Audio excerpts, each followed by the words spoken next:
Yeah. Okay. Yeah, okay.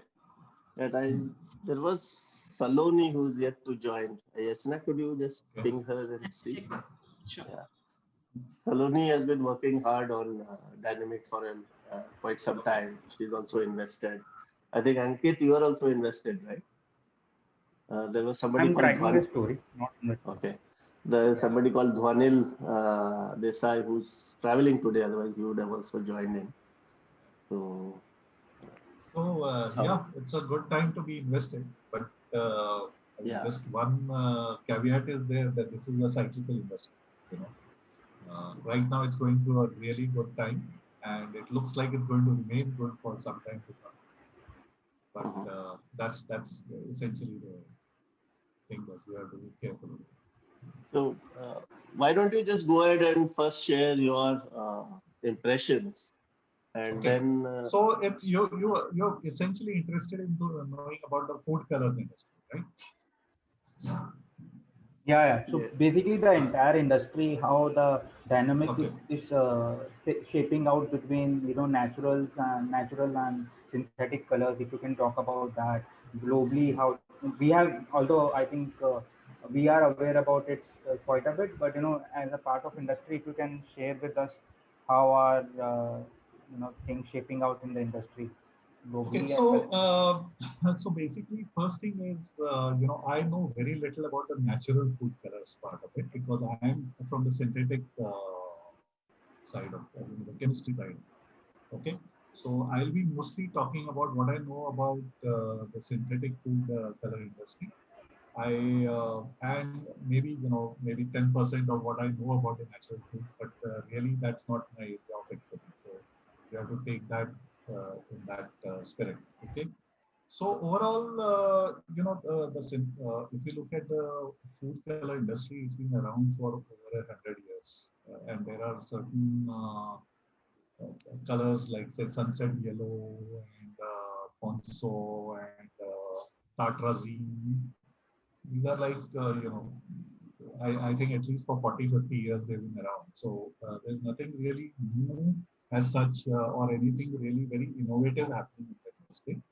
There are a couple of I can say uh, trends or headwinds or tailwinds, whatever you call it, that have happened in the industry. So first, I'll just tell you what is the basic structure of the industry. You have food colors mainly food colors are used in food obviously. The most commonly used colors are yellow, which is a substitute for lemon, and orange, which is again lemon and orange are the two most widely say fruit related colors. So they have the highest amount of consumption. Then there are others like reds, the blues, greens, etc. But those are the lower consumption. And typically, uh, there are three types of colors. One is a pyrazolone-based color. The other one is naphthalene-based color, and the third one is benzene-based color. So these are the three main categories. The base is either benzene or naphthalene or pyrazolone, and then based on that, various colors, red, yellow, blue, green, etc. are made. But the most commonly ones are used are, of course, the yellow and orange, or red, as you may call it. In India, there are I think four or five major manufacturers. The biggest by far is Roha Daikin, which is not a listed company. Roha Daikin, in my estimate, would have a turnover somewhere close to around 600, 700 crores at this point of time. Maybe higher because not because of volumes, but because of the fact that the price overall of the products has increased by almost about 15-20% over the last couple of years. So, I think has turnover of around 1300, 1400 crores, oh and really? Okay. yeah, but it is also in, apart from food colors, it is also into other dyes and intermediates. So it will be Yeah. a mix of Yeah, so I'm mainly talking about the food color turnover. I know that they do make intermediates, etc., which may also be contributing to their Yeah. But my estimate is 700 or 750 crores is my estimate of food colors. Then there are three others who are almost at the same level. One is Niricon, which is again an unlisted company. There is of course Dynamic Products, and then there is Vidhi Dye Stuff, which I think they will recently change their food color. So they are all in the 250, 300 crore kind of ballpark figure. They also have dealings in intermediates. They also make. So I guess these are the four major guys. Then there are others who make various intermediates, like say from naphthalene. We make a product called beta naphthalene, which goes into the manufacture of R salt, salt, and shepherd's acid, which are the three major ingredients for food colors for the. Then the other naphthalene-based intermediates from which food colors are made is something called Neville Winter acid or NW acid, and there's another one. I forget the name. Just come back to me. So these are the major products, naphthalene-based intermediates which we deal with. And pyrazolone and all, I don't know too much about the intermediate things, but those are also there. And then the third the line is benzene based. The reason why benzene is based colors are not used very frequently is that benzene is a known carcinogen.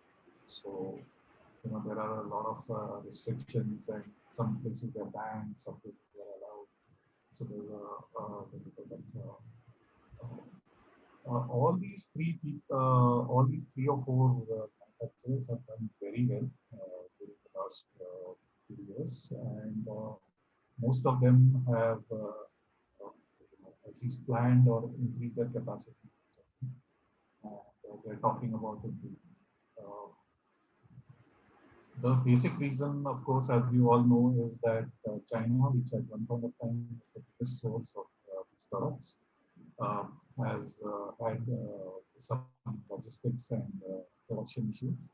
So manufacturers across the world are looking for sources. India is really the only country which has, let's say, we are nowhere near China, but we are at least have the capability of expanding. There's nobody else. Message. Open it right there.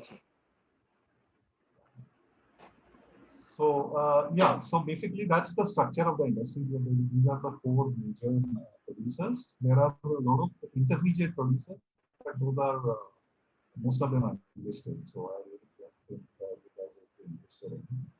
And it's overall the whole industry right down the chain is doing well. The raw material prices are also increasing, but all of these guys have been able to pass it on, which is a good sign, at least at this point of time. So yeah, that's roughly the structure of today. Typically in food killers, what happens is that the buyers are on these major companies like General Foods, Nestle, international players in fragrances. So they prefer long-term contracts and they prefer stability of supply. They would like to have their sources. I mean, they're not too bothered about the prices as such. So as long as anybody is able to give them quality and supply consistently, these guys are able to, within limits, ask for reasonable amount of pricing and everything like that. But having said that, let me say that overall, in the past, this industry has been quite price sensitive. So, how long this good period will last is something that I have no idea about. If China really continues the way it is going, then we have a very good runway for this industry. Yeah, I think that's it. So if you have any questions.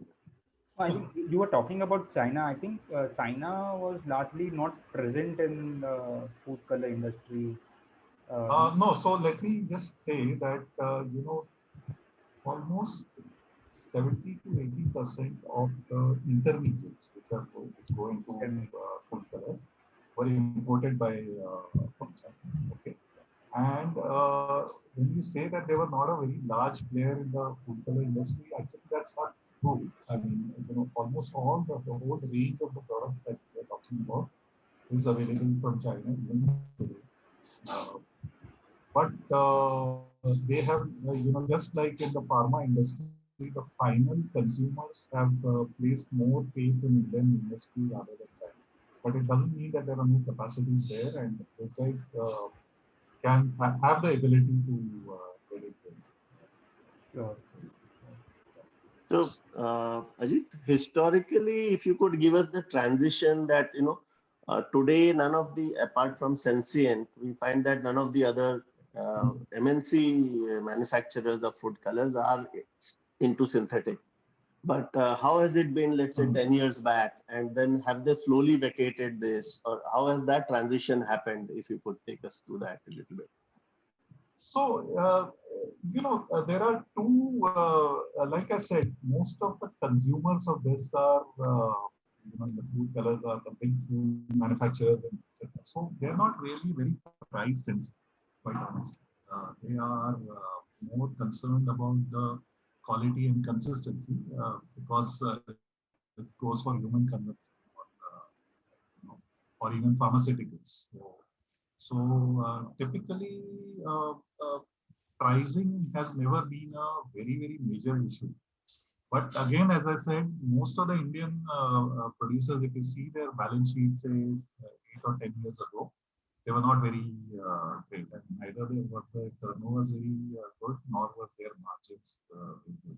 Except for Roha, which had some kind of they have I think, a fairly good relationship with General Foods, which goes back a long way. And so Roha was really the only one who could scale up and could make some reasonable amount of profits in this. The other three were till at least about 6, 7 years ago. They were okay. They were not doing too badly, but not doing anything spectacular either. It's only during the last 5, 6 years that most of these producers have started looking at India as a major supplier of food colors, and that's why you see all these guys expanding there. And uh,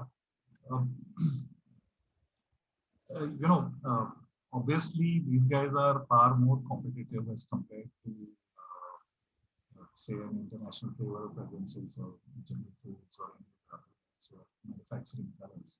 So I think it's a good time for India, especially for guys like Mr. B.K. Patel, who I think is very, very good at executing expansions and new projects, etc. So I really think that I see that his stock has run up like crazy. It's doubled the last 1 or 2 months. Yeah. So I don't know about the pricing part of it, but overall this company should do well. And going back to your question about the transition of the industry, we are still, I think, the total, if you see the worldwide market, uh, my guess is it should be at least in the region of around, say, 3 to 4 billion or more, just the food colors. So these guys haven't even reached $1 billion, right? So half of the business.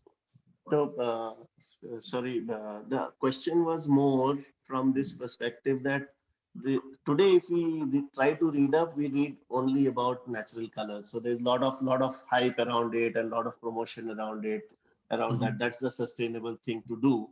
Whereas you can very little is that you can educate yourself on the synthetic colors market. And I was trying to understand from you that how has this been transition been where earlier I would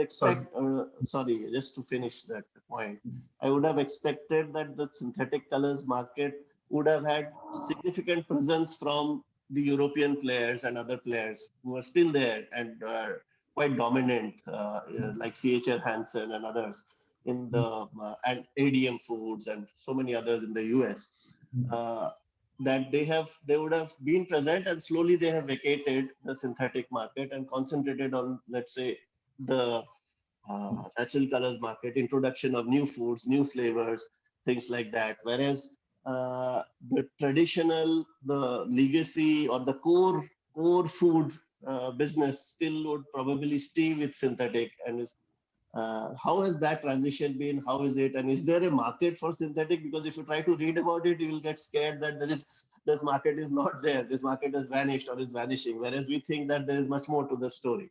So that's okay. So first thing is, like I told you right in the beginning, I know very little about the natural color. Okay, so if you're asking, yes, I know that the overall trend worldwide is to shift from synthetics to naturals.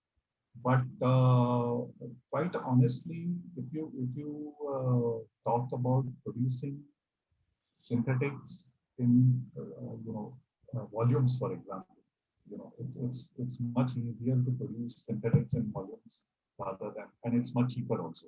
Okay, so I don't see this industry going away anytime. It will probably sort of reach a stagnation point and reach a sort of like a 2 or 3% kind of a growth by volume worldwide. That is just in keeping with the world population increase rather. But I don't think that the market is going to vanish. It's not like you see obsolescence in software and everything, that something's there one day and then next year you realize that it's disappeared. This is a fairly stable market.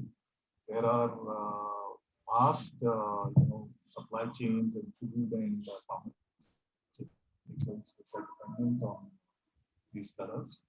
I do not think that even if there is a gradual the shifting from one to the other, it's going to be gradual. And another thing that I want to tell you is that since these items, especially in pharma and in food, since these items are meant for human consumption, the shift is very slow. It doesn't, it takes a really long time for someone to switch from one ingredient to another, because you have to carry out so many trials and tests to make sure that it is safe. And natural does not really necessarily mean that it has no side effects or it has no ill effects. So shifting from one ingredient to another is a really long process. So the whole thing will not, you won't be hit by a surprise. It will happen. If it happens, it will happen very gradually. Just to put it differently, any idea what would have been the growth rate of synthetic food color industry in the past 4-5 years? So it would be in the low single digits. That's all. The growth is still there. It's not degrowth. Yes, it's not degrowth as far as I know. Yeah. And of course, I am basing this mainly on naphthalene-based food color, which is what I am doing. Sure. Okay. So I don't think there is any degrowth as such, but the growth is more or less in line with the world population growth or the. I think as per some estimate that being the cover 3 days, I think it's not more than 3%. But yeah, that's my guess too. It's in low single digits. That's fine. Yeah. Sorry, go ahead. Connected to that point. So, I was reading somewhere that the food colors is a very small percentage of the final price of the end product. That's what I said. That logically was, making me conclude that, if there is an end consumer push to move towards natural stuff, and this is a very small percentage, why would it be so difficult to transition to natural over time? So one of the reasons, as I mentioned, is the fact that shifting from one ingredient to another, when something which goes into human consumption, is not a very, it's not an easy overnight decision. You really have to carry out a series of animal trials, human trials, etc., before you can do that. And there is a considerable amount of inertia in these does not happen overnight. It takes a really long time. Also, In I fact, think it takes a long time to ship for the same product from one supplier to another. Forget about changing the ingredient itself. Even if you're buying, let's say, tartrazine from Roha Dichem and you want to shift to dynamic products, that change is not. See, it takes like my experience is that it can take up to a year or year and a half just for even within the same. Even if you're already What dealing with the supplier. Yes. What's And in the pharmaceutical industry, it's even longer. It's not even. what's the time frame you mentioned, Ajit, for a switch from one vendor to the other? It could be anything up to a year. Up to a year. Yeah. also, So I my think, yeah, one thing I read about, this transition is most of this natural color ingredients also react with the, foods and the pharmaceutical, active ingredients. So that also leads to some issues. So, see, the thing is that the thing about the synthetic ingredients is that they are far more stable chemically, and they don't typically deteriorate or over a period of time. There is no like, let's say, for example, the product that we make, Beta-Naftal. You take it today, or you test the same sample 5 years down the line, there will be hardly any degradation or deterioration in its purity. If it is 99% pure today, after 5 years, it will still be 99%. Yes, its color will darken, and some but chemically there is hardly any change in the synthetic product over a period of time. The natural colors have a tendency to degrade over time, so that is one of the concerns. That it will fade in color. The food, which was say, supposed to be yellow over a period of time. So these are, of course, they overcome that by using antioxidants and stabilizers, etc. But then, it defeats the purpose of natural, because when you are adding a stabilizer or a antioxidant, that itself adds a layer of chemical. So it's not a very simple transition, is all I'm trying to say. Of course, people are trying it, and in some cases they have been successful. But like I said, synthetic food colors are there to stay for a fairly good period. So, Ajit, I wanted to question you. Sorry. Go ahead, Salon. You also mentioned that obviously the natural food colors are expensive than synthetic food colors. So, just to put that in perspective, how much is the difference according to you? I am quite honestly, I'm not aware of the order. I know that they are more expensive because they're not easier to produce. They're much more difficult to produce. Synthesis is a far. Right. Because I had an idea from the promoter's perspective. I just couldn't verify that from any external source. That's No, I am really sorry. I don't know much about natural. That's okay. Yeah. So, Ajit, I want you to take you back to that presumption of very slow growth in, not presumption, your finding that the growth cannot be more than 2 to 3% in that range. So I was thinking logically, if you were to think that this whole hullabaloo on natural and synthetic would be more in the developed economies, and the least economies, market wouldn't have matured, or the customer awareness wouldn't have matured to that stage where people are shunning these, and therefore their adoption is. But if the developing economies are growing at the rate, let's say India and the Latin American countries or the Asia Pac countries primarily, then why would that growth rate be that slow? Because baking, confect, and therefore to link it back, I actually want you to take 1 or 2 steps back, saying who are the customers? Are they the major guys, or are they also all the local and regional food makers, bakers and confectioners and this? And how does the players address those people? So obviously the guys, the maximum usage is in the packaging and fast foods industry, which is at least currently controlled mainly by multinational corporations like say Nestle, or Cargill, or those kind of big guys, right? So yes, the fact that logically what you say that if the Indian market is growing packaged food, etc., it should have. But again, I mean, I have not seen that kind of growth, quite honestly. I mean, that's all I can say. It hasn't really. People talk about the rural markets growing, and markets for packaged food in the rural areas growing, etc., etc. Uh, hasn't really happened so far. And even today, if you see, even in India, typically it is the multinationals which have the major share of the packaged food industry. There are, of course, a few Indian companies like say Haldiram's and all who are now coming up, and packaged food, Balaji, etc. But if you look at the complete overall picture, I mean, you can argue that yes, it should increase logically, but I have not really seen that kind of.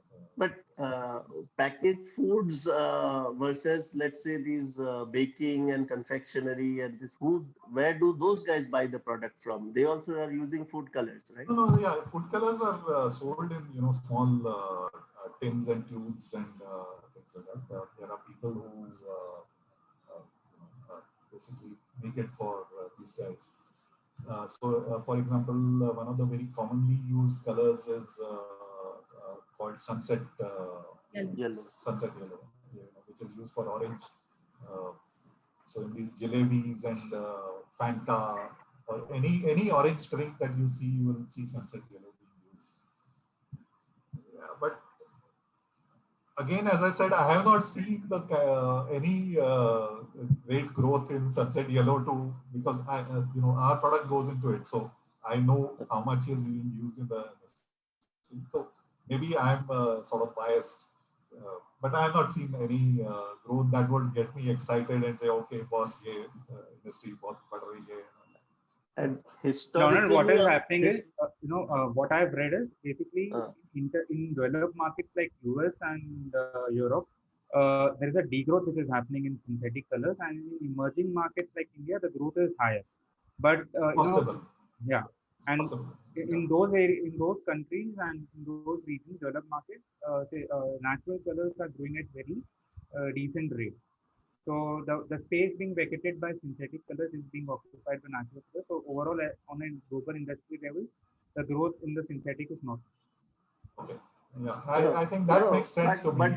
But I'm not satisfied by that, because there's a very large chunk in Asia Pac, Latinam, and even in EMEA countries, which is not Europe and which is not US. And therefore, I refuse to believe that natural color is such a thing in all these countries. And therefore, where is the world growing? Where world is not growing. The markets are not growing in Europe and US as much as this rest of the world. And so, so my question is that Donald, I think you have to look at the volume of consumption first. Okay, if 90% of the consumption is happening, let's say in the developed world, I don't know. I mean, I'm just this is why I'm theorizing. If 90% of the consumption is happening in the developed world and 10% is here, and this is growing at, let's say, 15% per annum, this market in that volume, and that is degrowing by even 2-3% or 5% per annum. Overall, it's a drop in the ocean. And actually, there are some figures. Actually, there are some figures from market reports. And Saloni, maybe you would like to talk about here, or Yashna, maybe you would like to talk about it. The Latinum is this much, Asia Pac is this much, Europe is this much, US is this much. We can share those. I don't have a very good handle on the market shares and consumption of these on various countries, obviously because I'm not directly involved in that. But there is a feel that you get, when there is a market that is buzzing and there's a market that's not buzzing. So I can tell you with a great amount of certainty that the market is not buzzing in food color.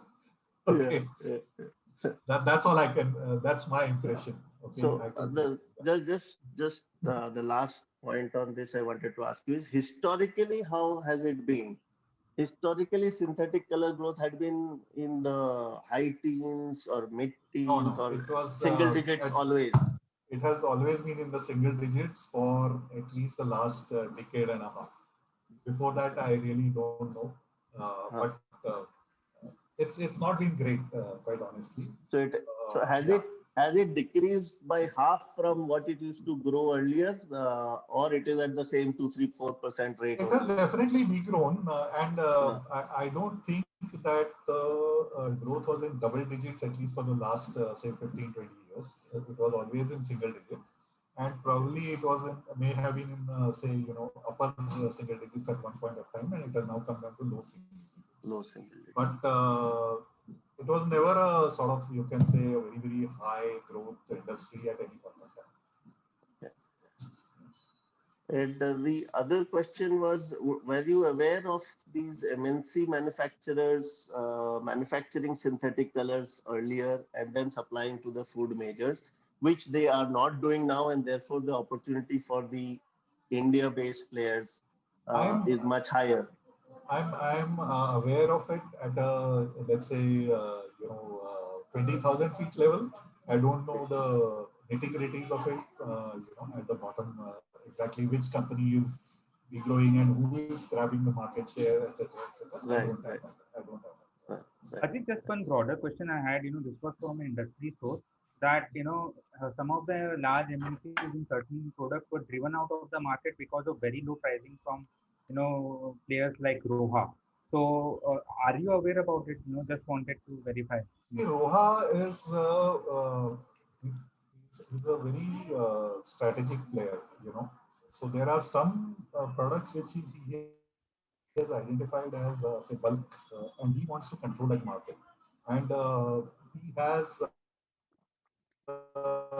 compared to most of these guys, at least, say, I'm talking about this, say, maybe a decade ago, this may not apply today. He was in a far better financial position because it's a part of a group of companies. So he was in a. So what he used to do was he used to use his muscle to buy raw materials at much lower prices, and then flood the market with those products. And he used to grab, say, 80-85% of the share, and these guys were priced out. I think his ability to do that has considerably reduced now, because even these guys have grown to a certain size. They're still much smaller than him, but they've grown to a certain size, and overall the margins in this industry have improved. So even there is space for these guys to come into those products. So I don't think that that is valid anymore.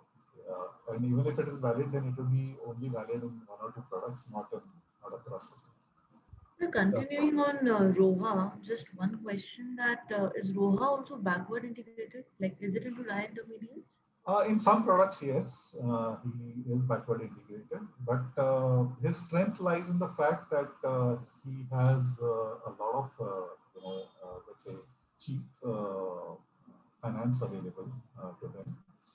So if he sees an opportunity, he does not mind buying 6 months worth of raw material, or in 1 year's worth of raw material, and just keep it in his godown. That is strategic buying, as you call it. He's very good at it, and that has been one of his strengths in the past. And so if we can come back to these intermediates and backward integration for the food colors. So as you said earlier, China was supplying a lot, and then there have been sporadic troubles on that front on supply side from China. Some companies shutting down, and then has India really tried to shape up in capturing some of that market, invested in intermediates more, raw materials more, or it's been very opportunistic so far? We are even today very heavily dependent on China for the intermediates. Just one second, I have to just answer. Yeah. Yeah. So we are still quite heavily dependent on China for most of the raw materials or that is the lower end intermediates. Where we have made some progress is the you basically start from a very low level raw material, like say in our case naphthalene. Then you have our product, which is beta naphthalene. Then you have certain intermediates like R salt, G salt, stearate acid. Then you have the final food color being made out of that. So I would say that the lower end of the chain is still completely controlled by China. Okay. What we have made progress is in the intermediates, say one n minus one, n minus two kind of products we have made something. But one of the constraints that any Indian producer faces today is that when you want to set up any chemical factory, the process of getting all the environmental approvals is very tortuous and very long. Very. Okay. Typically, it pisses off the buyers abroad. If I tell him, yeah, I'm expanding my capacity and I give him a estimate that it's going to take me 2 years, they're not very, especially when they're dealing with other countries where the time period and the lead time is much shorter. So India has this thing, we really need, that's one of the disadvantages why we have taken advantage of it, but we have not done it to the extent that we could have. The potential is far bigger. And this is not just true for food colors, it's true for any chemical. For example, let's say Aarti, Atul, all these guys could have been much bigger if they had a free hand in getting environmental clearance. So suppose just 1 minute. Suppose we were to give you the environmental clearance list that Dynamic new factory has of the products and intermediates that it wants to make. Will you be able to sort of give us a sense of claim, a sense of your reading of their claim of when they say we are almost going to be 100% backward integrated? That, okay, this part is missing, this part will still need to be imported, this part is done. I mean, to some extent, yes. I can give you a broad idea, yes. But right. Basically, like I said, that I know more about the naphthalene-based chain. I don't know too much about the benzene and the pyrazolone part. So, but you would have friends. You would have friends in the industry. I can check and I can. Yeah, because yes, I can definitely do this. The promoter has been claiming that there's only 1 or 2 raw material left that he is going to source locally. Otherwise, every rest of them, they are going to be completely backward integrated. So it would be really nice if you could verify that. Okay, anyway, just send it to me. Definitely. I think that claim is a bit exaggerated. Yeah. Okay. I have that in my Excel. I'll send you the sheet. Yeah, please send it to me. Yeah. Just one second. Hello. हाँ तुला 10 मिनिटं थांबावं लागेल मी एका कॉलवर आहे. Pointing out this topic of getting environmental clearance, we saw Dynamics took almost 3-4 years in getting the environmental clearance. So let's say I'm sorry, that is the typical period from the time that you decide that you want to expand till you actually get the clearances and you actually start the production. Yeah. 3 to 4 is the path of the course. It's not otherwise delayed. In fact, I would say that it's done it fairly fast. And I think the same. He is now claiming that they'll get environmental clearance in a year's time. So I'll tell you how it works. You have to first do what is known as an environmental impact study.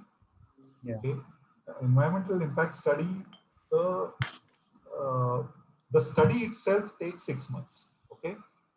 And the clearances, that is, there is a committee which first says, okay, you can conduct the environmental impact study. Then there's another one which studies the result of the environmental impact study. And so that whole process is minimum 1 year, right? Now, after the environmental impact study is over, you have to apply for what is known as a consent to establish with your pollution control board. That is, I mean, it depends on from state to state. I believe Gujarat is quite fast. In Maharashtra, for example, that itself takes another 6 to 7 months. And then after you have done the consent to establish, that is when you can start to actually put up the plant. You can't even, start the process of, putting up a plant until you have the consent to establish. So I'm talking about a 1.5 year period roughly, just to get consent to establish when you can start your project. And then after you have installed the equipment and everything and you've got everything in place, then you have to apply for what is known as consent to operate. That means you can run the plant. That process another. So I'm saying that this whole process, 3 years is bare minimum. I mean, like if somebody does it in 3 years, I can say he's going at an express speed. And par for the course is 4 years. So I don't know at what stage Vidhi is. I think if he may have applied for environmental impact study, then from the date of environmental impact study application till this actual production takes place, you can assume minimum 2.5 to 3 years. Okay. Yeah. One question on the sales side, because you've been seeing that since last 1.5 decade, the industry hasn't been growing more than 3 to 4%. So how come at this point, every player in this industry, like Vidhi, Dynamic, and Roha, but Roha is not into putting up a new capacity in food colors. But every player in this industry is seeming to be putting up capacity, looking at the volume-based demand. They are all. Where is this demand in terms of volume coming? Most of them are replacing existing players. They are not Like putting up. MNC. So, I mean, I don't know. I don't know all that, but typically, say guys like say the earlier most of this thing has been produced by people like say ADM, Sensient, and people like that. My guess is that those guys are moving away from synthetics, and they're probably again. This is completely theoretical, so I don't have any practical knowledge of it, but they are preferring to buy it from India because India is a fairly reliable source. And all these guys like Vidhi and Nilicon and Roha, they've been here for like 3 decades. Okay, I know definitely that Roha has been here for 4 decades or 5 decades. But if you see, most of its growth has come only in recent times. And it has not happened because the world demand for food color. Yeah, it is because somebody else is vacating that space that these guys are getting. Exactly. And probably the big players feel that there is not enough, let's say, feature in it, so they are outsourcing it. so, again on the Sensient part, do you have any idea how much percentage of their revenue or something of that sort has already started contributing from the natural, because they've been doing it for a long time. I don't have a very, very good idea about the natural colors industry. So That data, I think, Saloni is available. It's a listed company. I've seen. I have tried looking for it, but I couldn't find it in the presentations, in the ARs, in press releases. I couldn't find the exact percentage because everywhere they've always marketed natural and synthetic together. They've never said anything natural is growing at this or synthetic. So that's why. See, I mean, typically, if any company is going into some new area, they try to, fudge that information so that the competitors don't really get to know, which they're going into. So you will find it not very easy. You'll have to know somebody, some insider in the industry to really understand. Coming back to dynamic, I think in dynamic perspective. Achha, guys, I'm really sorry, but I can give you only 5 more minutes because 12:30 I have to leave. Sure. Sure. I think 2 important questions on dynamic perspective. Now they're coming up with 15,000 metric ton capacity, 13,000 metric ton is dyes and intermediate, and 2,000 metric ton is food colors. So what we understand is this 13,000 metric ton of dyes and intermediate, they are actually, these are import substitute products and they'll be easily sold out. So just wanted your perspective on that.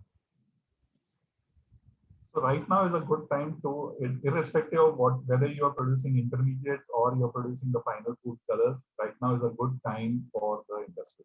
Okay.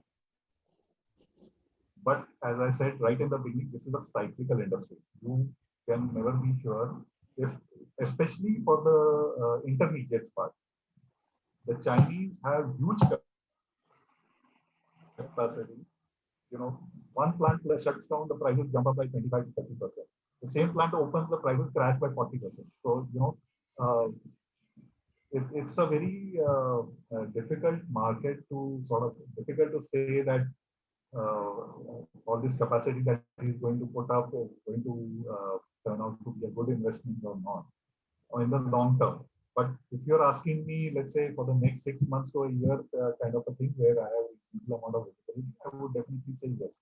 It's a good time to be putting up capacity in both intermediates and the principal. But you know, the way how the industry, the overall chemical industry is shaping out globally, and you know, given what is happening to China, is people prefer more stable source of supplier base rather than supplier from China where you have shut down here and there, environmental issues here and there. So and for those players, price actually doesn't matter. What matters more is the consistency in supply. So just to put things in perspective for you, from 1990 till 2010 or 11, which is a period of roughly around 20-25 years, China was a very, very reliable supplier of all these products. That is why everything closed down all over the world and China became the. Yeah. What happened is that after the Beijing Olympics, Yeah. and the thinking in China changed, the policies changed, and they started clamping down, etc. And then during the last, say, 5-6 years, the problem became acute, and then people started looking for alternatives. But this is a policy-driven initiative from the top in China. Tomorrow, Xi Jinping decides that we want to go back to the days when we want to grab 80% of the market share. This thing will come crashing down. We have seen it in the past when there were disruptions in China, not due to pollution, but due to other reasons. That prices rose temporarily and then they fell. So I am not saying that it's going to happen. I'm not saying it will not happen. But you have to keep an eye out. You have to be alert to that possibility. That's what I'm saying. Right now, it's a great time for anybody to put up a capacity in both intermediate. Do companies get into long-term contracts in dyes and intermediate part, or it is largely spot based? Spot. It's mainly spot based. The whole market is spot based. People do enter into, but what is called a long-term contract is typically 3 months to 6 months. Not like multi-year contract. Not like in the pharmaceutical industry, etc., where they have you put up a capacity only for a particular place. It's not as a norm. There may be a couple of products where it may happen, but it's not a norm. That is the reason for it is that it is a very, very commoditized structure. Okay, so if you lock yourself into a contract, long-term contract, then either the supplier or the buyer will get into big trouble. Okay. And is it difficult to manufacture dyes and intermediate? Is it a complex process? It's not a complex procedure. Most of the dyes and the processes are like started by German companies like ES are there in the 1940s and 1950s. So there is nothing innovative about the chemistry part of it. Okay, what is innovative is how you can drive efficiencies, costs. You can drive down costs. How you can get control your pollution cost. Pollution control costs are typically 15% of your cost as of today. So if you bring it down from 15% to 10%, it's directly a 5% addition to your product. So the yields, the process yields, the innovation is in process chemistry, and the innovation is in controlling of costs. It's not energy costs are huge. Typically you have to use heating and any other energy consumption. For example, most of the machines use huge motors and stuff like that. So how you can control your energy costs, how you can control your raw material costs, how you can control the price at which you're buying your raw material. Those are the drivers rather than really anything innovative in terms of chemistry. So one question I have, Ajit, is Okay. last question. I guessed as much. That's why I butted in before others. Is that how can you help us take this forward? And can you get us in touch with other industry experts who let's say also know about the natural market and the transition? I can definitely put you in touch with people, traders, etc., who are in this. Most of them have been in the industry for a very long period of time. Okay, so because one aspect that I want to understand better is that there are people who are already global players, at least listed in global market research reports in natural colors from India. A few names are there. And if that is the case, how difficult is it to transition for someone who's seeing a change or start having a presence? My disclaimer is that I have very little contact with the people who deal with natural colors. So I don't, and my contacts also are mainly from the synthetic. Right. But if you want, I can inquire if there is anybody who is dealing natural colors, and if I have anybody, I'll put you in touch with them. Yeah, that would be great. And I can send you some company names and stuff like that who are supposed to be. Even Dynamic has if you can list. Yeah.